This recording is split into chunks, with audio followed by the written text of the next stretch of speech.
Davian betrayal? Fears of a Davian attack seemed justified on December 25, 3051, when Luthien's long-range detection systems picked up a number of Invader, Star-Lord and Monolith-class jump ships just inside the orbit of Luthien's farthest moon, Orientalis. Interceptors from the Orientalis base scrambled as the ships detached dropships, which in turn deployed screens of heavy aerospace fighters. Quickly identified as inner-sphere vessels, transponder signals identified them as the Fitzlion, Chieftain, Lu, and Mananan Machlir, among others. The truth hit the Kurita generals like a flight of LRMs. Hansa Davian had sent the Kellhounds and the hated Wolf's Dragoons to do his dirty work. Taisa Oda Hideyoshi, leader of the fanatical Otomo, launched a new wave of recriminations against the Kanrei, damning him as a trusting fool. Theodore refused to be baited. He merely stared at the holographic representation of the Luthien system, watching the red and gold symbols denoting friendly and enemy ships converge. Shin Yodama broke the silence by informing the Kanrei that the newcomers were signaling. When a communications link was established, the face of Colonel Jamie Wolfe greeted the assembled staff. "Konbanwa, Kirita Theodore-sama," Wolfe said. "Forgive any concern we may have caused you. We request permission to land. Hansa Davian sent us a report that you'll soon have a fight on your hands, and we couldn't let you have all the fun by yourselves." In that moment, Theodore Kurita's faith in Hansa Davian's promise was vindicated. The mercenaries had not come to attack, but to defend Luthien. Theodore immediately issued a recall order for the bulk of the Luthien aerospace defences, assigning one wing of Slayers to escort the incoming dropships to a military spaceport outside Imperial City. Jamie Wolfe had time to record his thoughts during the in-run. "For all the chaos we must have caused with our sudden appearance in restricted space, the tracks responded with considerable restraint. I explained to Theodore that Hansa Davian had sent us here to help defend Luthien. The look of relieved disbelief that crossed the face of everyone in the war room was almost comical. Predictably, it was the Kanrei who first recovered his composure, and after exchanging a few pleasantries, he granted us permission to land. Now all we have to worry about is how Takashi will react. If we can survive his anger, the clans will be no trouble at all." Theodore Kurita and his officers elected to forego greeting the mercenaries formally, against the recommendations of several protocol experts. If Theodore snubbed the Dragoons and Kellhounds, these experts argued the mercenaries might feel the Combine had slighted them and pack up and go home, leaving the defenders of Luthien to fend for themselves. Theodore and Naramasa Asano knew differently. They had already learned on outreach that Colonel Wolfe would not stand on ceremony when the safety of a world was at stake, and reasoned that Morgan Kell was struck from the same mould. In addition, the Kanrei and his officers felt it best to keep Takashi Kurita away from Jamie Wolfe as long as possible. With the clans knocking at the gates of the Combine's capital, Theodore was unwilling to risk either his father's life, or an offence from Takashi that might drive Wolfe away. Theodore greeted the mercenary officers informally, in a small reception room beneath Unity City's helipad.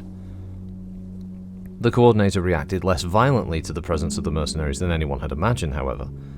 Takashi learned of the mercenaries' arrival from an ISF operative loyal to the coordinator, and posing as a messenger assigned to the war room, the operative relayed the news to Takashi's data center.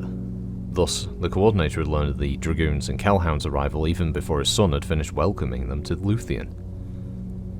"My son seeks to keep this news from me," Takashi snarled to Chusa Date Tarakatsu, the chief of the coordinator's personal bodyguards. "He should know by now that not a bird lands on Luthien without my knowledge.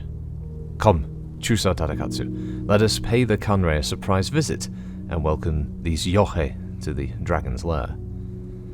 The elder Kurita arrived in the war room just as his son had finished charging the mercenaries with the defense of the city, and unable to contain himself at the thought of the hated Wolf Dragoons protecting the Combine capital, the coordinator hissed a single word: "Lie!" Every eye focused on Takashi as he stopped in front of Jamie Wolfe.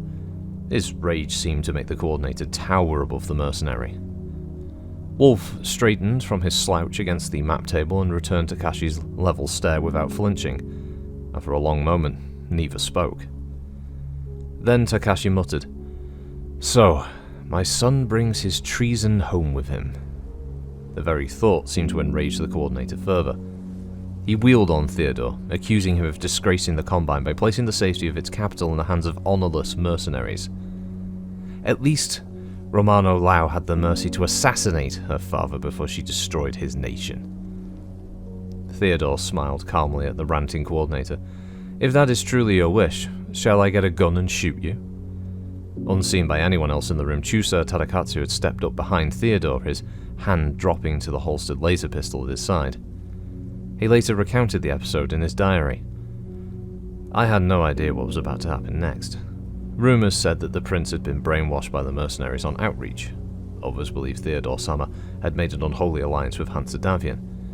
Until that moment, I placed no great stock in any of the whisperings of the court's sycophants. But in that instant, I believed that the coordinator's life was in danger. Had Theodore Sama made any attempt to draw the automatic he wore in a shoulder holster or the tanto he carried in his boot, I would have shot him through the head. Fortunately for all concerned, Tadakatsu's fears had proved groundless. Trying to further diffuse the coordinator's rage, the Kanrei explained that the brunt of the fighting would be borne by House Kurita line regiments, and the mercenaries would act only as support. Besides, father, we have no other units. No, Kanrei, you have one more unit, he rebuked. My own bodyguards, the Dragon's Claws. Mech warriors who were fighting long before you were born will defend this city. We will draw a line, and with myself at their head, not a single clansman will cross it. Final preparations. With the addition of the Dragon's Claws and the mercenary units, Theodore Kurita had a total of 16 regiments to defend Imperial City. 9 were Combine units, and 5 of these were Crack Line units. The 2nd Legion of Vega, the Otomo, the 1st Sword of Light, and 2 Genyosha regiments. Each of these regiments were at full strength, and many of their mechs boasted upgrades that brought their capabilities closer to those of their clan opponents.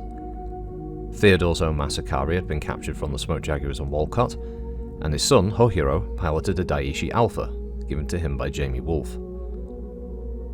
2 of the militia regiments were equipped with powered armour developed from the clan battle armour also won at Walcott, and the 3rd militia regiment was designated an Omega regiment. These soldiers were provided with powerful anti-mech and anti-personnel weaponry, and assigned to defend Imperial City, house to house. The Kanrei had also cobbled this regiment together out of retired mech warriors and boys normally too young to enlist in the DCMS. The Kanrei also called up militia regiments throughout Luthien to protect against possible clan landings away from the city. The last house unit available to Theodore Kurita was his father's bodyguard, the Dragon's Claws.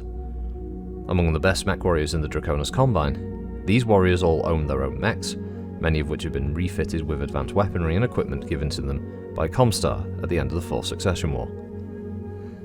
Every one of the Dragon's Claws was absolutely loyal to the Combine and to Takashi Kurita, and many could trace their ancestry to noble families of ancient Japan.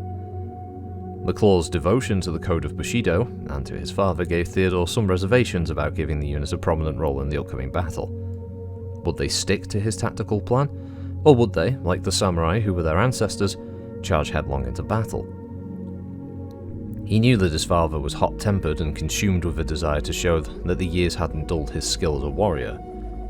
Should his father abandon Theodore's plan, the Claws would likely follow. Thus, the Kanrei decided a firm, trustworthy hand was needed to hold the dragon's reins. To this unenviable post he appointed Shosa Shin Yodama. Theodore was well acquainted with the Yakuza-turned-mech warrior's ingenuity, and he knew that Yodama would stand up under Takashi's tirades. Still, the Kanrei knew his father's stubborn impulsiveness. He remained concerned that the coordinator might slip Yodama's leash and charge into battle at the wrong moment, destroying the carefully planned defense of the city. To combat this possibility, Theodore ordered his technicians to break the startup codes for the Dragon's Claws mechs, and then the techs installed a lock to the machine's key on a console in Yodama's Phoenix Hawk. None of the Dragon's Claws or the Coordinator would be able to activate their machines until Yodama had entered the proper code. Granting his father the cleverness he knew the old man possessed, Theodore realized the Coordinator likely would detect and circumvent this override system, and so as a final measure, he had his technicians attach a small, powerful explosive device to the long-range missile magazine of Takashi's Grand Dragon. When activated, this device would ignite the missiles in a sympathetic detonation. Ordinarily, the battle mech's cellular ammunition storage equipment would deflect the blast away from the cockpit, but Theodore ordered the blowout panels welded shut and destruct charges planted to breach the missile locker. The resulting explosion would certainly kill the machine's pilot. The Khanre agonized over this decision for some time before signing the final order. He also elected to keep Yodama unaware of this plan. Thus, he provided written orders for the Yakuza to be given to him only after the battle had begun.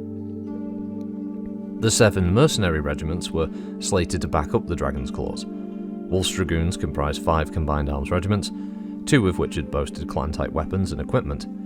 One of the 2 Cowhound regiments possessed clan-tech gear.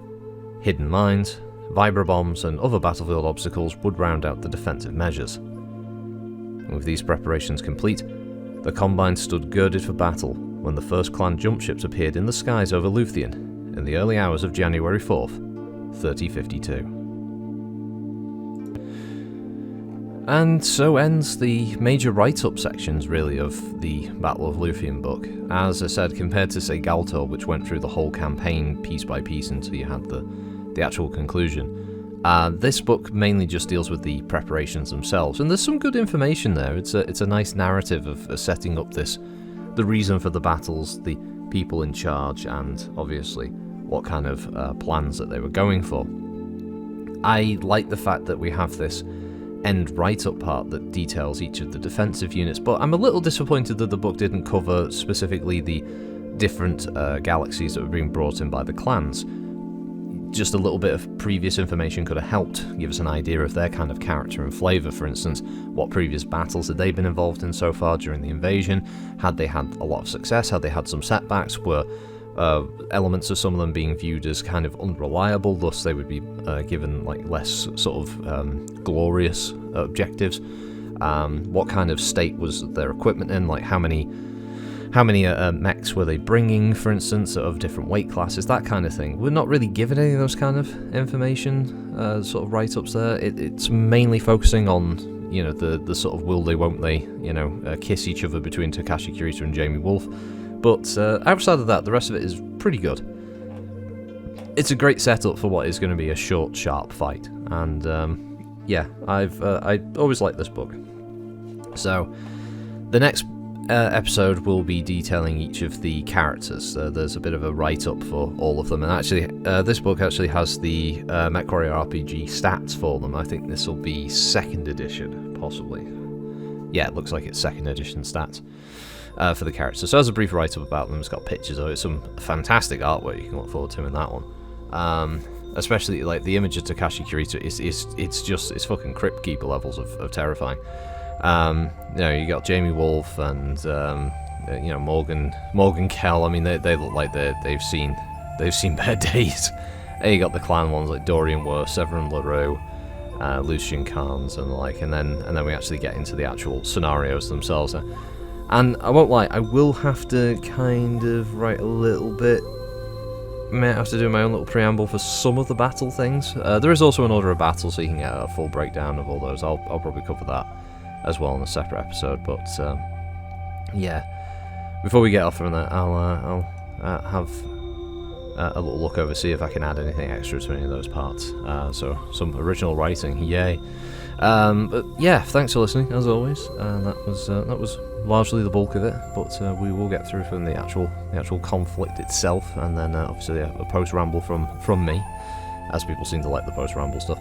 But yeah, have a good evening, afternoon, or morning.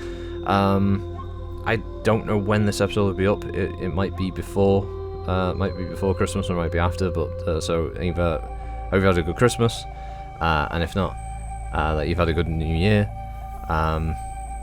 It's 2023 has been a great year for gaming, for instance, but personally for me, it's been a bit of a shit one. So yeah, it's there's been bad news and horrible things happening, and yeah, I've had other stuff. So yeah, but hope you all have a good one. Thanks for listening. Bye bye.